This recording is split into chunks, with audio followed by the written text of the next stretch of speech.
નમસ્કાર બેન. સાહેબ, બેન, તમારું નામ શું છે અને તમે ક્યાંથી આવ્યા છો? મારું નામ હર્ષિદાબેન નિકુલભાઈ પટેલ છે. ગુજરાતના મહેસાણા જિલ્લાથી કડીથી આવ્યા છીએ. અમારું ગામ આણંદપુરા છે. બેન, સંત રામપાલજી મહારાજજીની શરણમાં આવ્યા પહેલા તમે કઈ કઈ ભક્તિ સાધનાઓ કરતા હતા?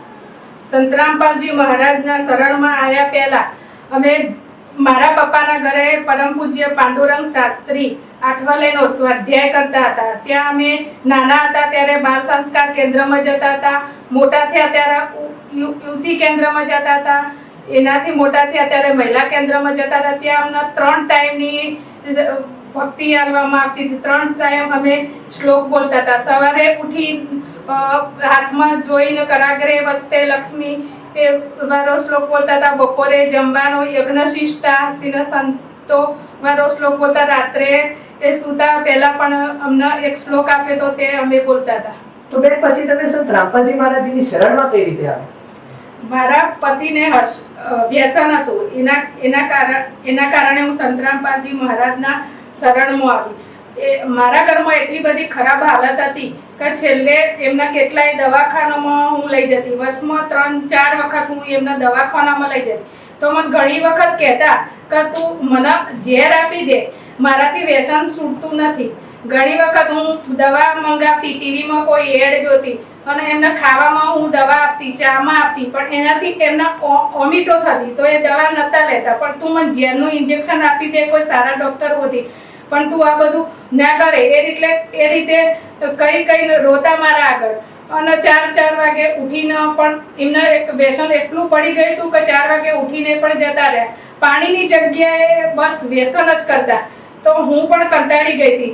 તો એક દિવસ મેં કીધું આમને કંઈક સુધારવા માટે મારા કંઈક ઉપાય કરવો પડશે. તો હું પણ એમને દરરોજ બીક બતાવતી કે હું પણ આત્મહત્યા કરીને મરી જઈશ. કોઈ આપણી વેલ્યુ રહી નહીં તમારા વ્યસનના કારણે. તમે એક સારા માણસ છો, તમે આ શું કરી રહ્યા છો? વ્યસન કરો છો એટલે તમને કશું ભાન રહેતું નથી કે તમે શું કરો છો. એટલે તમારી વેલ્યુ ઘટતી જાય છે દિવસ જાય. તો તમારે આ વ્યસન છોડાવવા માટે હું કંટાળી ગઈ છું.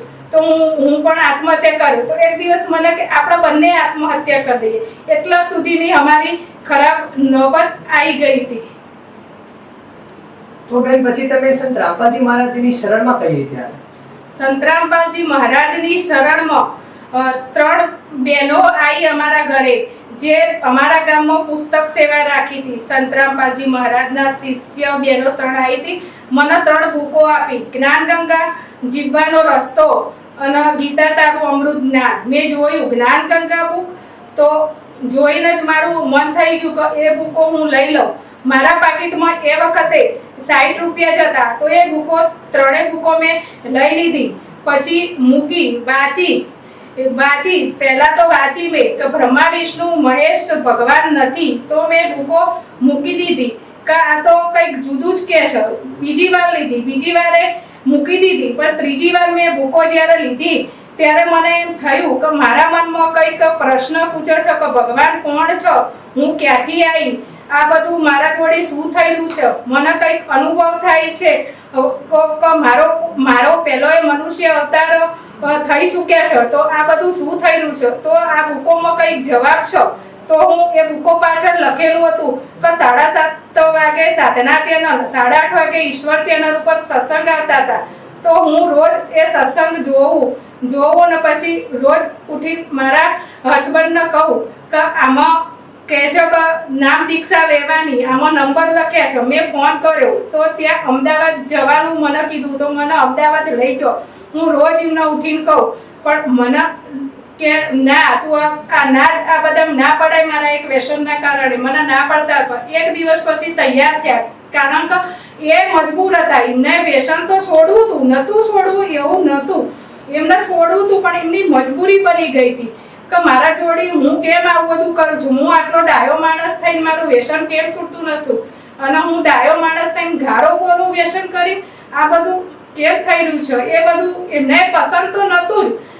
જ્યારે ભાનમાં આવે ત્યારે હું સવારે કહું કે તમે રાત્રે આવું કર્યું, તમે તો વરસાદમાં ક્યાંક ગયા હતા તે કપડો ગંદા કરીને બધું ચાદર પછી મારો ગુસ્સો વધી જતો કેમ કે બધું ગંદુ ગંદુ કરતા ક્યાંક વરસાદમાં જઈને આવો તો કપડા ગંદા હોય આના તો હું પણ એમના પર ગુસ્સે થઈ જતી આ રીતે અમારા ઘરમાં લડાઈ ઝઘડા રોજ થતા એક વ્યસનના કારણે અમે બંને જણા ચાણક્યપુરી નામ દીક્ષા કેન્દ્ર પર ગયા કાટલોડિયા અને ત્યાંથી અમે નામ દીક્ષા લીધી. જે શ્રદ્ધાળુઓ સંત રામપાલજી મહારાજજીની શરણમાં આવે છે તેમને ઘણા બધા આર્થિક શારીરિક અને માનસિક લાભો મળે છે તો શું તમને પણ એવા કોઈ લાભ સંત રામપાલજી મહારાજજીની શરણમાં આવ્યા પછી મળ્યા? હા મળ્યા ને. પહેલા તો મોટો લાભ એ મળ્યો કે મારા હસબન્ડને જે વ્યસન નતું છૂટતું 15 વર્ષથી વ્યસન હતું એ વ્યસન છૂટ્યું. બીજો લાભ કે મારા શરીરમાં એક મસાની તકલીફ હતી હું બેસી પણ નથી શકતી નીચે એ મોટામાં મોટો લાભ મળ્યો. બીજું કે બીજા નાના મોટા તો ઘણા બધા લાભ મળ્યા. મારા બંને છોકરા વેલસેટ થઈ ગયા.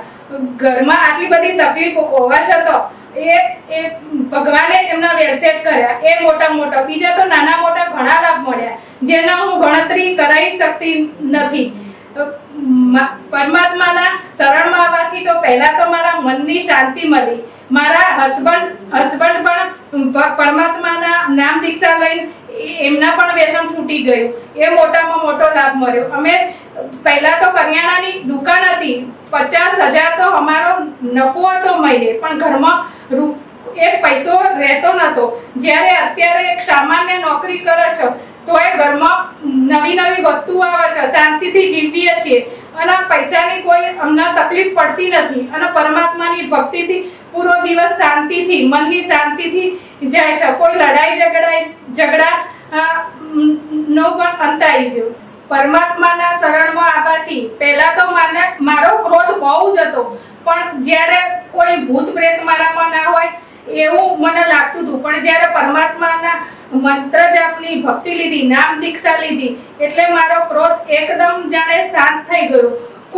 મને કોઈ ગમે એટલું બોલે પણ મને એના સામે જવાબ આપવાનું મન ના થાય કેમ કે મને પરમાત્માની સાચી ભક્તિ મળી જે મોક્ષ માર્ગની છે. સંત રામપાલજી મહારાજના શરણમાં આવવાથી મને સાચી ભક્તિ મળી અને પરમાત્મા કોણ છે ક્યાંથી આવ્યો હવે ક્યાં જવાનું છે એ બધું મને જાણવા મળ્યું.